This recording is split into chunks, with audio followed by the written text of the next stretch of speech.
आज के इस सेशन में आप सभी का बहुत बहुत स्वागत है। आज हम फिजिक्स का एक बहुत ही इम्पॉर्टेंट टॉपिक देखने वाले हैं। तो आइए डॉक्टर कल्पना सिंह के इस चैनल पर हम स्टार्ट करते हैं आज का ये important topic, principal of conservation of mechanical energy. Friends, principal of conservation of mechanical energy पर बेस्ड क्वेश्चन अक्सर पूछे जाते हैं कॉम्पिटिटिव एग्जाम में या जिस भी स्टैंडर्ड में आप पढ़ाई कर रहे हैं वहां। तो हम आज इस टॉपिक को डिस्कस करते हैं। Friends, principal of conservation of mechanical energy, इस प्रिंसिपल को डिस्कस करने से पहले हमें यह जान लेना चाहिए कि conservative and non conservative forces क्या होते हैं, संरक्षी बल और असंरक्षी बल क्या होते हैं, क्योंकि इसकी समझ के बाद ही हम principal of conservation of mechanical energy को एक्सप्लेन कर सकते हैं।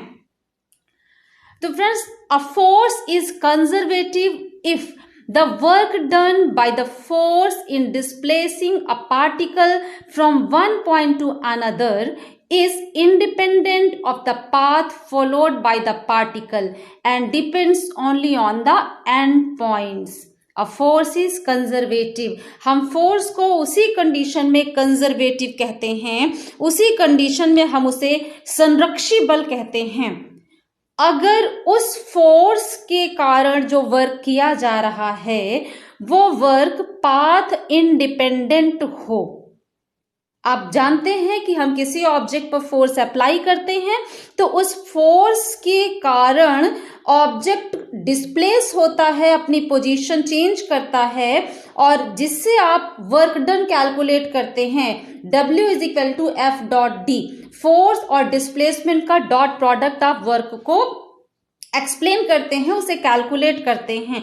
और अगर ये कैलकुलेशन जब आप करते हैं और आप ये पाते हैं कि जो फोर्स आप अप्लाई कर रहे हैं ऑब्जेक्ट में उसके कारण जो वर्क हो रहा है वो पाथ इंडिपेंडेंट है, यानी वो इस बात पर डिपेंड नहीं करता कि फर्स्ट पोजीशन से सेकेंड पोजीशन, जैसे कि यहाँ डायग्राम में हमने ए पोजीशन से बी पोजीशन लिया हुआ है, यानी ए पोजीशन से बी पोजीशन तक ले जाने में हम चाहे जिस भी पाथ को फॉलो करें वर्क उतना ही आएगा।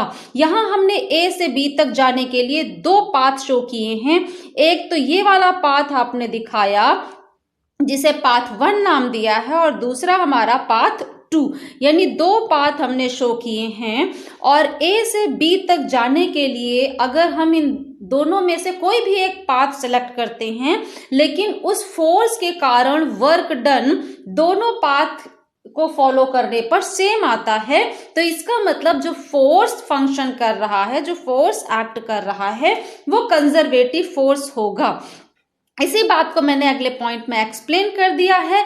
If the conservative force acts on the particle then the work done on the particle is same along the two path, जिसे मैंने यहां शो किया WAB, यानी work done when the object moves from position A to position B along the path 1, path 1 के along जब हमारा object चलता है तो उस केस में वर्क डन हमने यहां शो किया WAB along the path 1, और अगर A से B तक along the path 2 जा रहा है तो इसका वर्क डन आता है WAB along the path 2, और अगर फोर्स जो ऑब्जेक्ट पर लग रहा है वो कंजर्वेटिव नेचर का फोर्स है तो ये दोनों ही वर्क डन इक्वल होंगे। ये इक्वालिटी साइन उस बात को रिप्रेजेंट कर रही है।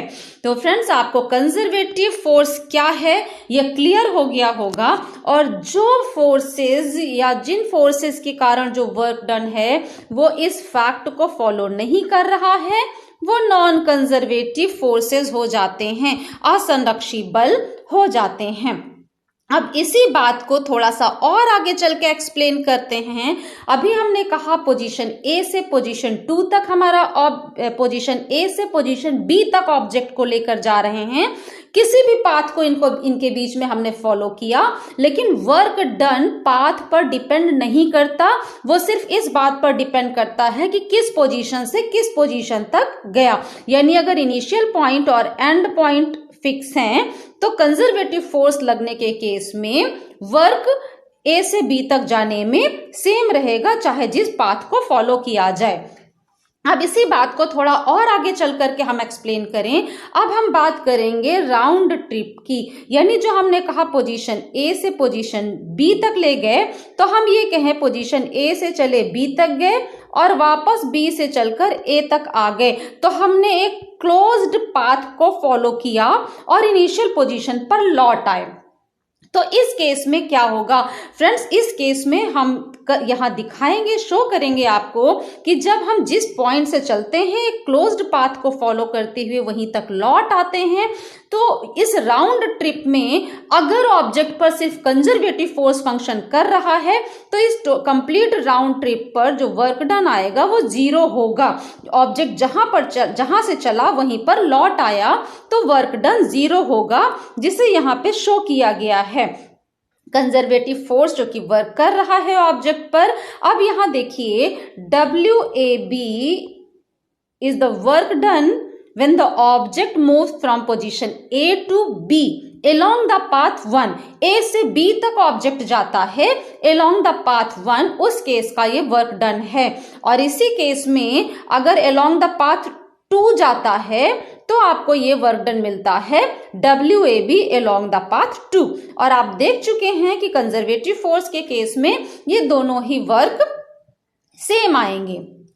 अब अगर हम देखें कि A से B तक जाने में जो वर्क किया गया along the path 2, अगर वो B से A तक आता है तो उतना ही वर्क लेकिन नेगेटिव, यानी जो A से B तक जाने में वर्क हुआ उतने ही मैग्नीट्यूड का नेगेटिव वर्क यहां आप शो कर रहे हैं, वो वर्क होगा। यानी बदल जाता है, अगर A से B तक सिस्टम वर्क कर रहा है तो B से A की ओर जब आएगा तो सिस्टम पर वर्क करना पड़ेगा। ये यहां मीनिंग है प्लस और माइनस का। तो फ्रेंड्स आप समझ गए होंगे कि कंजर्वेटिव फोर्स फंक्शन करता है उस केस में जब ऑब्जेक्ट A से B जाता है किसी भी पाथ के लॉन्ग, यहां हमने पाथ 2 लिया, तो जो वर्क किया गया उसी का इक्वल अमाउंट में नेगेटिव वर्क जब ऑब्जेक्ट B से A पर आएगा तब होगा। नेगेटिव मीन्स अगर A से B तक जाने में सिस्टम वर्क करता है तो B से A तक आने में सिस्टम पर वर्क किया जाएगा। अब हम राउंड ट्रिप की बात करें, यानी हम कहें A से B तक गए और फिर B से A तक वापस आ गए, क्लोज्ड पाथ फॉलो किया गया। तो फ्रेंड्स इस बात को प्रूव करने के लिए यहां हम एक राउंड ट्रिप ले लें। हमने लिया फ्रॉम A से WAB along the path 1, ये चल करके गए, और B से A along the path 2 वापस लौट करके आ गए। यानी ये जाने वाला पाथ लिया और ये वापस आने वाला हमने पाथ ले लिया, तो हमारा एक राउंड ट्रिप बन जाता है। अब फ्रेंड्स यहां आप देख सकते हैं कि total work done along the round trip जो कि WAB along the path 1 and WBA along the path 2 को जोड़ने से मिल रहा है। अब WBA अलोंग द पाथ 2, ये वाला term WBA along the path 2 is equal to हम लिख सकते हैं WAB along the path 2 minus sign के साथ। तो हमने WBA along the path 2 की जगह minus WAB along the path 2 लिख लिया। और आप जानते हैं कि WAB along the path 1 is equal to WAB along the path 2। तो जहां पे WAB along the path 2 लिखा है उसकी जगह जैसे ही आप चाहे इसकी जगह along the path 1 कर लें या इस वाले की जगह पे along the path 2 कर लें, आपको ये टर्म मिल जाएगा कि total work done along the round trip is WAB along the path 2 minus WAB along the path 2। तो दोनों कैंसिल आउट हो जाएंगे।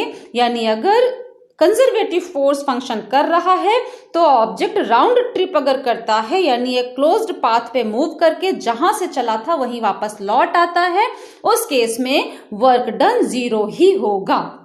जैसा कि इस वाले पाथ को हमने शो किया है, ये राउंड ट्रिप को शो कर रहा है। तो ये एक प्रॉपर्टी और आपको मिल जाती है कंजर्वेटिव फोर्स की। फ्रेंड्स, अब कुछ प्रॉपर्टीज हैं जो कंजर्वेटिव फोर्स से रिलेटेड हैं, कुछ हम पढ़ चुके हैं और कुछ यहाँ न्यू इंट्रोड्यूस कर रहे हैं, वो आप यहाँ देख सकते हैं। जैसे सेकेंड वाला जो पॉइंट आप देख रहे हैं, the work done by the conservative force on an object is path independent and depends only on the end points. ये इनिशियली हम लोगों ने डिस्कस किया आज के वीडियो में। सेकेंड पॉइंट कहता है work done by the conservative force is 0 if the object moving around any closed path returns to its initial position. यानी राउंड ट्रिप की बात कर रहे हैं, एक क्लोज्ड पाथ पर चलता है ऑब्जेक्ट और जहां से स्टार्ट किया था वहीं पर वापस लौट आता है, तो इस टोटल मोशन में वर्क डन 0 हो जाएगा। फ्रेंड्स, जो सबसे पहला पॉइंट है ये भी एक इंपॉर्टेंट प्रॉपर्टी है कंजर्वेटिव फोर्स की। A force F is conservative if it can be defined from the scalar potential energy function Ux। Potential energy आप जानते हैं, उससे रिलेटेड फंक्शन है scalar potential energy function Ux को यूज करके अगर हम फोर्स को इस फॉर्म में डिफाइन कर पाए, यानी Fx is equal to minus dUx upon dx, अगर हम इस तरीके से स्केलर पोटेंशियल एनर्जी फंक्शन को यूज करके फोर्स को एक्सप्लेन कर पाए, डिफाइन कर पाए, तो वो फोर्स कंजर्वेटिव फोर्स होगा। ये 3 प्रॉपर्टी आपको अब अच्छे से क्लियर हो गई हैं रिगार्डिंग कंजर्वेटिव फोर्स। फ्रेंड्स, एक लास्ट प्रॉपर्टी जो कि कंजर्वेटिव फोर्स से रिलेटेड है वो है if only the conservative forces are acting on body.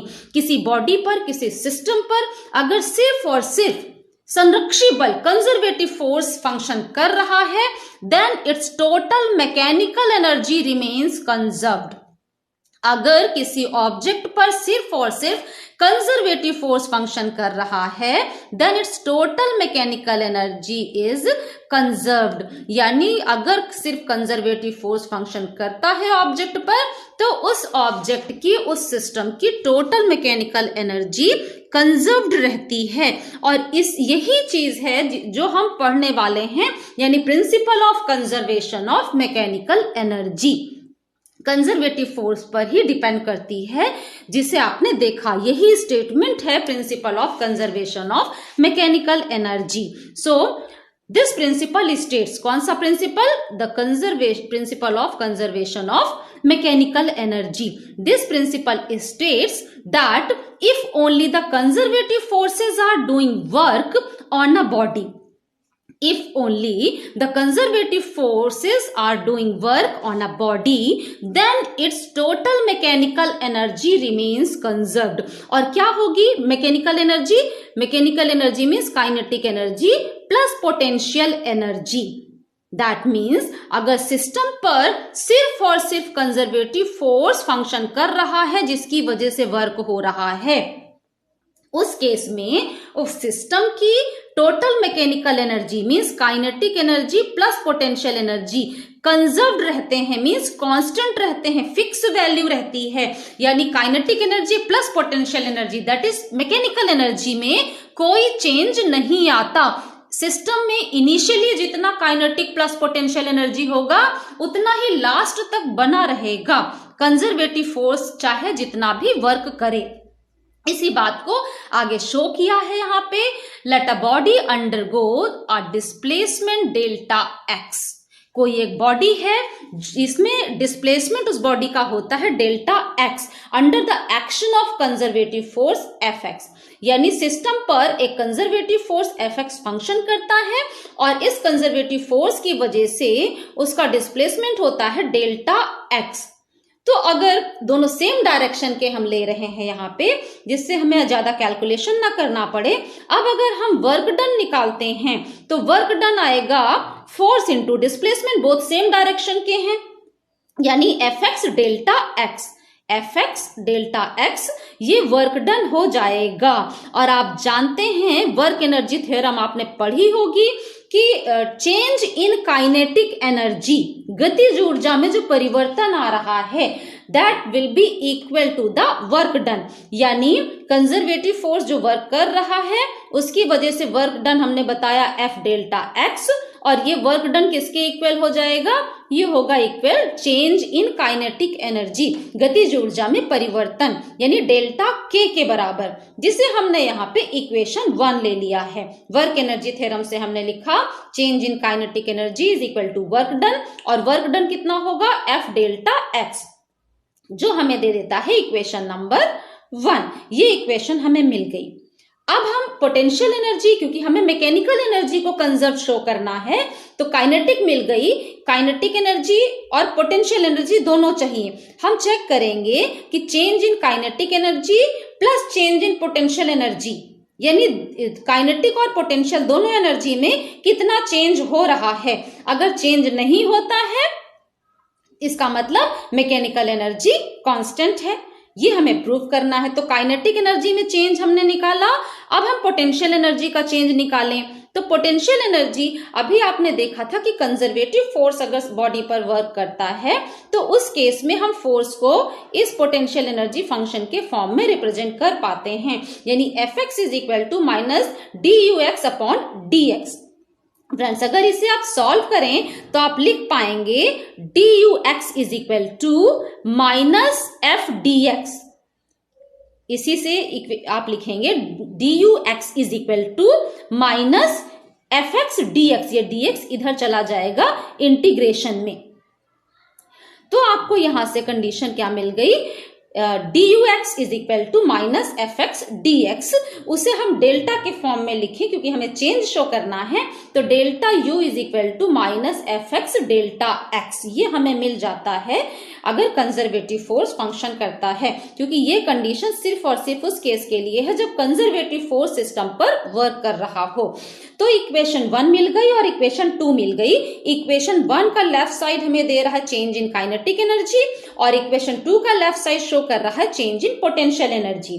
अब अगर इक्वेशन 1 और इक्वेशन 2 को हम सिंपली ऐड कर दें, हम चाहे तो इस प्रोसेस से भी कर सकते हैं या सिंपली ऐड करके भी कर सकते हैं। अगर सिंपली आप दोनों इक्वेशन को ऐड करते हैं तो लेफ्ट लेफ्ट ऐड हो जाएगा और राइट राइट ऐड होगा।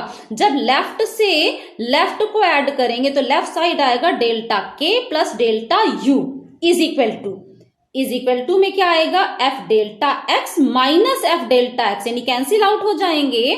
तो आपको मिल जाएगा यहाँ पे delta K plus delta U is equal to 0। That means kinetic energy में चेंज प्लस पोटेंशियल एनर्जी में चेंज इज इक्वल टू 0, यानी काइनेटिक और पोटेंशियल एनर्जी को मिला के रखें तो उस टोटल वैल्यू में कोई चेंज नहीं आएगा, यानी kinetic energy plus potential energy constant रहेगी। जब चेंज नहीं आएगा यानी उसकी वैल्यू कांस्टेंट रहेगी। इसीलिए देखिए यहाँ डेल्टा के डेल्टा यू है, यानी change in mechanical energy 0, that means total mechanical energy is constant. तो इसी को हम इस फॉर्म में भी लिख सकते हैं के आई प्लस यू आई, यानी initial kinetic energy plus initial potential energy is equal to final kinetic energy plus final potential energy. That means total mechanical energy is conserved. किस केस में, if and only if the conservative forces acts on the body. तो ये हो गया friends law of conservation of mechanical energy. और इसी law से related कुछ चीजें हम आपको यहां बता देना चाहते हैं। Conservative nature of gravitational force. अभी हमने क्या देखा कि अगर कंजर्वेटिव फोर्स सिर्फ फंक्शन करता है किसी बॉडी पर तो उसकी टोटल मैकेनिकल एनर्जी कंजर्व्ड रहती है। और अब हम यहां शो करेंगे कि ग्रेविटेशनल फोर्स, वो फोर्स जो अर्थ किसी ऑब्जेक्ट पर लगा रही है, यानी ड्यू टू ग्रेविटी जो फोर्स लगता है, जिसे आप mg से रिप्रेजेंट करते आए होंगे अब तक, तो वो उस फोर्स का नेचर कंजर्वेटिव होता है। अब कंजर्वेटिव फोर्स का आपने अलग अलग उसको देखा, किस तरह से एक्सप्लेन कर पाए। जैसे एक तो तरीका सीधा सा आपने सबसे पहला देखा कि work done due to a conservative force is path independent, वो सिर्फ एंड पॉइंट पर डिपेंड करता है। ए से बी तक लेकर के गए थे तो ए और बी पॉइंट पर डिपेंड करता है, पाथ पर डिपेंड नहीं करता कि ए और बी पॉइंट के बीच हम कौन सा पाथ फॉलो करते हैं। तो वही चीज हम यहां पे भी यूज करेंगे। अगर हमें प्रूव करना है कि ग्रेविटेशनल फोर्स कंजर्वेटिव है तो हम यहां पे शो करेंगे कि ग्रेविटेशनल फोर्स की वजह से वर्क डन पाथ पर डिपेंड नहीं करता। अब अगर ये प्रूव कर पाते हैं हम कि पाथ पर डिपेंड नहीं करता है ग्रेविटेशनल फोर्स की वजह से वर्क डन, इसका मतलब ग्रेविटेशनल फोर्स कंजर्वेटिव है। तो यहां कैसे हम इस बात को प्रूव करें, आप ये डायग्राम देख रहे हैं फ्रेंड्स। इसमें देखिए एक ब्लॉक है जो कि किसी पोजीशन ए पर रखा हुआ है। अब अगर इस ब्लॉक को हम वर्टिकली अपवर्ड h हाइट तक लेकर के जाते हैं तो जाहिर सी बात है इस पर एक अगर इसका मास m है तो इस पर एक ग्रेविटेशनल फोर्स जो कि towards the earth vertically downward लगा होगा mg, वो फंक्शन करता है फोर्स। उस फोर्स की अगेंस्ट h हाइट तक हम लेकर के गए तो ए पोजीशन से बी पोजीशन तक h हाइट तक लेकर के जाने में हमें कितना वर्क करना पड़ेगा, वो वर्क होगा mgh। Work done against gravity is mgh।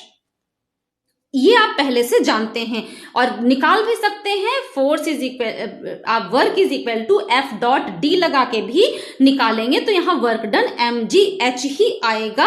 अगर फिर भी आपको कुछ समझने में प्रॉब्लम होती है तो आप कमेंट लिखना ना भूलें, मैं वो प्रॉब्लम भी आपकी सॉल्व करूंगी। Now if the body is taken from position A to B, पहले हमने कहा ए से बी वर्टिकली अपवर्ड लिया तो डायरेक्ट वर्क डन मिल गया mgh, force into displacement F dot D, F D cos theta हम फॉर्मूला लगा दें तो हमें मिल जाता है mgh। यहाँ वर्टिकली अपवर्ड लेकर के गए, लेकिन अगर हम डायरेक्ट ऊपर ए से बी ना ले जा करके अब हम पाथ फॉलो करते हैं ए से बी ले जाने के लिए। ए से सी गए, देन सी से डी, डी से ई, देन ई से बी। हमने ये वाला पाथ यहाँ पे फॉलो किया और जब हम ये पाथ फॉलो करते हैं उस केस में अगर हम वर्क डन कैलकुलेट करें तो हमें टोटल वर्क डन हमें फ्रेंड्स कैसे मिल जाएगा। टोटल वर्क डन के लिए हमें ए से सी तक जाने में वर्क डन WAC लेना पड़ेगा, फिर सी से डी तक जाने का वर्क डन WCD लेंगे, देन डी से ई तक जाने का वर्क डन WDE लेंगे, देन ई से बी तक जाने का वर्क डन WEB लेंगे और इन सभी को जब ऐड करेंगे तो हमें टोटल वर्क डन मिल जाएगा ए से बी तक जाने में। अब यहाँ ए से सी तक जाने का अगर वर्क डन देखें तो ये वर्टिकल डायरेक्शन है, वर्टिकली डाउनवर्ड फोर्स इस पे mg आएगा। इस फोर्स के अगेंस्ट वर्क डन मिलेगा mg इंटू AC डिस्टेंस आपने मूव कराया तो WAC की वैल्यू आ गई mg इंटू AC। अब WCD देखें तो ऑब्जेक्ट पर ग्रेविटेशनल फोर्स तो वर्टिकली डाउनवर्ड ही लग रहा है लेकिन मोशन उसका C से D है, दोनों के बीच एंगल बन गया 90 डिग्री। अब अगर यहाँ वर्क डन WCD हम कैलकुलेट करेंगे तो WCD की वैल्यू क्या आएगी, F into displacement cos theta यानी कॉस 90 डिग्री, और जैसे ही कॉस 90 हुआ टोटल वैल्यू 0 हो गई यानी WCD की वैल्यू आ जाएगी 0। जब WCD 0 आया उसको हमने शो कर दिया। अब WDE अगर निकालेंगे again mg into DE, vertically downward force है जिसके अगेंस्ट आप वर्क कर रहे हैं, इंटू DE आपने डिस्प्लेसमेंट किया तो इसकी वैल्यू आपको मिल जाती है। अगेन अगर हम E से B तक का देखें तो फिर force vertically downward and displacement आप हॉरिजॉन्टल शो कर रहे हैं। फोर्स और डिस्प्लेसमेंट के बीच 90 डिग्री का एंगल बन गया तो इस पार्ट में भी वर्क डन हो गया 0। तो टोटल वर्क डन जब आपने निकाला तो mg ब्रैकेट में आपका बचा रह गया AC इंटू DE। इस इक्वेशन को सॉल्व किया, 0 वाला हट गया, उसकी जरूरत नहीं है, mg कॉमन ले लिया इसलिए AC प्लस DE। अब AC और प्लस डी आप करें तो ये h हाइट के इक्वल ही आता है। यानी सेकेंड पाथ को फॉलो करके भी जब अंडर ग्रेविटी जो ऑब्जेक्ट वर्क कर रहा था वो ए से बी तक जाता है तो टोटल वर्क डन हमें वही मिला जो कि डायरेक्ट ए से बी तक जाने पर मिलता था, यानी mgh। That means the work done under the gravitational force is also independent of the path followed. इसका मतलब क्या हुआ कि ग्रेविटेशनल फोर्स कंजर्वेटिव नेचर का ही फोर्स है, यानी gravitational force is conservative.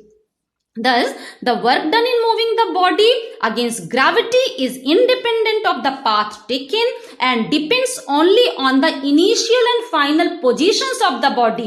Hence, gravitational force is conservative in nature.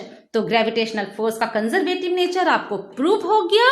अब जाहिर सी बात है कि अगर कोई ऑब्जेक्ट सिर्फ और सिर्फ ग्रेविटेशनल फोर्स के अंडर में मोशन कर रहा होगा तो उसकी टोटल मैकेनिकल एनर्जी कंजर्व्ड ही रहेगी, क्योंकि ग्रेविटेशनल फोर्स कंजर्वेटिव फोर्स हो गया। Gravitational force is conservative force, इसलिए अगर ग्रेविटेशनल फोर्स के अंडर ऑब्जेक्ट मोशन कर रहा होगा तो उसकी टोटल मैकेनिकल एनर्जी भी कंजर्व रहेगी, क्योंकि law of conservation of mechanical energy में आपने देखा है कि if any object is moving under the conservative force only then it's total mechanical energy remains conserved, यानी मैकेनिकल एनर्जी कांस्टेंट रहेगी। तो वो चीज यहां ग्रेविटेशनल फोर्स के केस में भी होल्ड करेगा, लेकिन चूंकि इस पर अलग से क्वेश्चन आता है इसलिए हमने इस टॉपिक को पूरा यहां पे एक्सप्लेन किया हुआ है, रिप्रेजेंट किया है। Conservation of mechanical energy in a freely falling body. Of course जब बॉडी फ्री फॉल कर रही है इसका मतलब क्या है, सिर्फ और सिर्फ ग्रेविटेशनल फोर्स उस पर फंक्शन कर रहा है। यहां हमने क्या लिया है फ्रेंड्स कि ए पॉइंट पर कोई ऑब्जेक्ट है, इसको जस्ट ड्रॉप करा दें। जब आप ड्रॉप कराओगे तो हम उसे फ्री फॉल में लेंगे। तो जहां से आपने ड्रॉप कराया है यानी ए पॉइंट, वहां पे वेलोसिटी जीरो ही होगी, इनिशियल वेलोसिटी है, यानी जस्ट आप छोड़ देते, आपने कोई वेलोसिटी नहीं दिया तो जीरो वेलोसिटी होगी। और ये object under the force of gravity नीचे की तरफ गिरेगा। फोर्स ऑफ ग्रेविटी की वजह से उस पर एक्सीलरेशन लगेगा, त्वरण लगेगा। तो जैसे जैसे नीचे ऑब्जेक्ट हमारा गिरता जाएगा उस वैसे वैसे उसकी एक्सीलरेशन की वजह से वेलोसिटी बढ़ती चली जाएगी। अब हमें प्रूव करना है कि फ्रीली फॉलिंग बॉडी यानी जो सिर्फ ग्रेविटेशनल फोर्स के अंडर फॉल कर रहा है उसकी टोटल मैकेनिकल एनर्जी कंजर्व्ड रहेगी, कांस्टेंट रहेगी। तो इस बात को प्रूव करने के लिए हम क्या करते हैं, हम पूरे पाथ में कोई 3 पॉइंट, एक तो हम इनिशियल पॉइंट ले लेते हैं और एक कोई मिडिल में हम कहीं पे पॉइंट लेते हैं बी पॉइंट, और एक लास्ट में हम लेंगे यहाँ पे सी पॉइंट। तो ये 3 पॉइंट हम यहाँ पे ले लेंगे और तीनों पॉइंट पे हम निकालेंगे कि मैकेनिकल एनर्जी कितनी है। अगर तीनों पॉइंट पे मैकेनिकल एनर्जी सेम आ जाती है इसका मतलब क्या है कि पूरे पाथ में मैकेनिकल एनर्जी कंजर्व्ड है, कांस्टेंट है। और बी पॉइंट एक जनरल पॉइंट है फ्रेंड्स, यानी हम वहां कोई वेल डिफाइंड ऐसा कोई पॉइंट नहीं कि यहीं पे निकालना है, हम एक वेरिएबल x से डिसाइड करेंगे बी पॉइंट। तो बी पॉइंट एक जनरल पॉइंट है जो a से c के बीच में कहीं भी हो सकता है। और अगर इन 3 पॉइंट्स पे टोटल मैकेनिकल एनर्जी यानी kinetic energy plus potential energy, A पे kinetic plus potential is equal to B की kinetic plus potential is equal to C की काइनेटिक प्लस पोटेंशियल, अगर ये कंडीशन आ जाता है तो इसका मतलब है कि पूरे पाथ में मैकेनिकल एनर्जी कांस्टेंट है, जो हम प्रूव करना चाहते हैं। इसी प्रोसेस को हम यहाँ पे अप्लाई करेंगे। तो इसके लिए देखिए, let a body of mass m at position a at a height h above the ground. हमने ए पॉइंट पर एक बॉडी लिया है जिसका मास m है, जो कि ग्राउंड लेवल से h हाइट पर रखा हुआ है ऑब्जेक्ट, और उसे हम फ्रीली फॉल कराते हैं, यानी जस्ट ड्रॉप कराया तो इनिशियल वेलोसिटी इसकी आ गई 0। It's kinetic energy increases at the expense of potential energy. जब ऑब्जेक्ट यहाँ पे आपने रखा हुआ है h हाइट पर तो उसमें सिर्फ पोटेंशियल एनर्जी है, वो मूव नहीं कर रहा, उसकी वेलोसिटी 0 है, यानी 1/2 mv स्क्वायर अगर आप इस पे अप्लाई करते हैं 1/2 एम वी स्क्वायर। आप फॉर्मूला अगर लगाएंगे काइनेटिक एनर्जी के लिए तो v जो कि 0 है, इसलिए ए पॉइंट पर काइनेटिक एनर्जी 0 आ जाएगा। और जैसे जैसे नीचे जाएगा इसकी वेलोसिटी बढ़ेगी, यानी काइनेटिक एनर्जी बढ़ती जाएगी। वो काइनेटिक एनर्जी कहां से आएगी? पोटेंशियल एनर्जी के एक्सपेंस से, यानी नीचे गिरने की कंडीशन में पोटेंशियल एनर्जी काइनेटिक में कन्वर्ट होती चली जाएगी, लेकिन हर पॉइंट पर total kinetic plus potential energy constant बनी रहेगी। जैसे हम यहां ए पॉइंट की बात करें फ्रेंड्स, ए पॉइंट पे हम आते हैं। The body is at rest, यानी इनिशियल वेलोसिटी 0, और जब वेलोसिटी 0 है तो काइनेटिक एनर्जी भी 0 आ गई ए पॉइंट पर। और पोटेंशियल एनर्जी उसकी पोजीशन की वजह से जो एनर्जी है, ऑफ कोर्स आप जानते हैं कि h हाइट पर पोटेंशियल एनर्जी आ जाएगी mgh, यानी ए पॉइंट पर टोटल मैकेनिकल एनर्जी निकालना है तो काइनेटिक प्लस पोटेंशियल एनर्जी। अगर इन दोनों को हम ऐड कर दें काइनेटिक प्लस पोटेंशियल को, तो हमें मैकेनिकल एनर्जी मिल जाएगी mgh एट पॉइंट ए। अब एक जनरल पॉइंट आते हैं बी पॉइंट पर। ऑब्जेक्ट ए से गिरता हुआ बी तक पहुंच गया, ए से गिरता हुआ ऑब्जेक्ट बी तक पहुंच गया। तो हमें देखना क्या है कि बी पॉइंट पर ये जो वेलोसिटी v है इसकी, हम उसको कैलकुलेट करें। और उसको कैलकुलेट करने के लिए हम फॉर्मूला यूज कर सकते हैं, v square is equal to u square plus 2gx। u यानी इनिशियल वेलोसिटी, यानी ए पॉइंट पर वेलोसिटी जहां से ऑब्जेक्ट गिर रहा है, और वो है 0। तो अगर इस फॉर्मूले में u को हम 0 रख देते हैं तो v की वैल्यू हमें कैलकुलेट होके मिल जाएगी यहां से, यानी v square is equal to 2gx। Of course अगर v निकालना है तो अंडर रूट ऑफ 2gx आ जाएगी। हमें सिर्फ v स्क्वायर की ही जरूरत है, इसलिए हम v स्क्वायर ही रहने देते हैं। अब हमें b पॉइंट पर काइनेटिक एनर्जी निकालनी है। काइनेटिक एनर्जी का फॉर्मूला 1/2 mv स्क्वायर, और v स्क्वायर की वैल्यू यहां से हम सब्स्टिट्यूट कर दें। जैसे ही आप v स्क्वायर की ये वैल्यू सब्स्टिट्यूट करते हैं, सिंप्लीफाई करते हैं, तो आपको b पॉइंट की काइनेटिक एनर्जी मिल जाती है mgx। अब b पॉइंट पर पोटेंशियल एनर्जी, अगर यानी पोजीशन की वजह से एनर्जी, जैसे आप इस पॉइंट पर A पर आप पोटेंशियल एनर्जी लिखते थे mgh, अब हमें इस B पॉइंट तक की हाइट चाहिए होगी। तो टोटल हाइट में से ये x वाली हाइट हम माइनस कर दें तो हमें ग्राउंड से B की हाइट मिल जाएगी, और उसकी वैल्यू आ जाएगी h माइनस x, यानी ग्राउंड से B पॉइंट की हाइट हमें मिलेगी ये वाली हाइट h माइनस x। ये h माइनस एक्स हाइट हो गई। अब mgh वाला फॉर्मूला लगा दें तो b पॉइंट पर पोटेंशियल एनर्जी आएगी mg ब्रैकेट में h minus x, mg bracket में h माइनस एक्स, ये हो गई पोटेंशियल एनर्जी। तो b पॉइंट पे टोटल मैकेनिकल एनर्जी कैसे आएगी? Kinetic energy plus potential energy. Kinetic energy है आपकी mgx और potential energy mgh minus x, दोनों को ऐड किया तो ये आ गया। अब पोटेंशियल एनर्जी वाले फॉर्मूले को हम ओपन कर दें तो mgx plus mgh minus mgx, तो mgx माइनस mgx कैंसिल हो जाएगा, आपके पास बचेगा total mechanical energy B point पे mgh। यही मैकेनिकल एनर्जी ए पॉइंट पर भी आई थी। अब हम सी पॉइंट भी कैलकुलेट कर लें तो सी पॉइंट पर भी जब हमें वेलोसिटी v डैश हमने माना हुआ है, इस वेलोसिटी को हमें कैलकुलेट करना है। हम सेम फॉर्मूला लगाएंगे, v square is equal to u square plus 2gx। अब u की वैल्यू वही a पॉइंट वाली 0 है, तो u को हम 0 रख दें। जैसे ही आप u को 0 रखेंगे और v की जगह v डैश, क्योंकि सी पॉइंट पे वेलोसिटी हमने v डैश माना है, v की जगह v डैश रख दें, u की जगह 0 रखें, और a से b तक आने में कितनी हाइट गिर करके आ रहा है? h हाइट, तो x की जगह h रख देंगे तो हमें v डैश की वैल्यू क्या मिल जाएगी? 2gh। v dash square is 2gh, यहाँ पे भी हम v डैश नहीं निकाल रहे क्योंकि हमें v डैश स्क्वायर ही चाहिए। हमें C पॉइंट पे काइनेटिक एनर्जी निकालना है जो कि 1/2 mv स्क्वायर फॉर्मूला लगाएं तो 1/2 mv डैश स्क्वायर हमें चाहिए होगा और v डैश स्क्वायर की वैल्यू रखें 2gh। जैसे ही ये वैल्यू रखेंगे और इसे सिंप्लीफाई करेंगे तो काइनेटिक एनर्जी आपको C पॉइंट पे mgh मिल गई। अब ग्राउंड पर ही C पॉइंट तो हमारा ग्राउंड लेवल पर है, यानी ग्राउंड से ग्राउंड की हाइट तो 0 हो जाएगी, यानी C पॉइंट पे h 0 है तो C पॉइंट पे potential energy mg into 0 that means 0 हो जाएगी। तो C पॉइंट पे अगर टोटल मैकेनिकल एनर्जी चाहिए तो kinetic energy plus potential energy that is again mgh। तो आपने देखा फ्रेंड्स यहाँ पे कि A B C तीनों पॉइंट पर टोटल मैकेनिकल एनर्जी हमें मिलती है mgh, यानी कोई चेंज नहीं हुआ मैकेनिकल एनर्जी में। That means mechanical energy is conserved when a object is falling freely under the effect of gravitational force only.